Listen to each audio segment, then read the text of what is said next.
Մինոր թափ է ստացել ազգային ժողովում, թե իշխանությունը, թե ընդդիմությունը իրար թուրք անվանելու։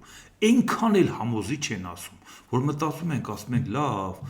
սա ազգային ժողով է, թե միլի մեջլիս։ Եթե բոլորը թուրք եք, ինչ եք անում ազգային ժողովում։ Իրականում չգիտեմ դա ինչ են այդպես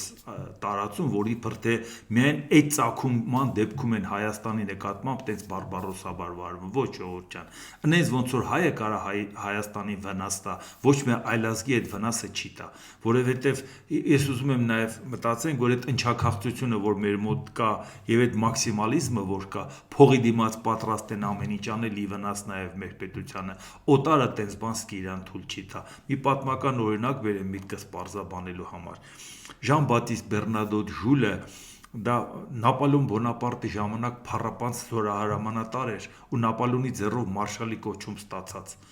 Այն ժամանակ, երբ որ 1806 թվականին պատերազմի ժամանակ գերմանացիների կողմից շվեդներն էլ էին կռվում, մի 1000 հոգի գերի էին ընկել, այնպես մարդասիրական վերաբերմունք ցուցաբերեց Բեռնադոտը, եւ այդ մարդիկ վերադարձան տուն, ասին այ մեզ սենց փառապանց մարդ ա պետք, տենց մարդասեր, տենց խիզախ, տենց ղեկավար ունենանք, էլի թագավորն էլ իրանց հիվանդ էր, չէ ժառանգի պրոբլեմ կար եւ ասեց դե որ այդպես է հրավիրենք իրան։ Բեռնադոտին հրավիրեցին, դարավ կրոն պրինց, այսինքն պաշտոնակատար այսպես ասած։ Հետո թագավորը նրան որդեգրեց, որպեսզի ռեգենտ նշանակի, քանի որ ինքը դեռ ողջ էր։ Եվ այդ պարագայում նա 1810 թվականին դարձել է երկրի փաստացի ղեկավար։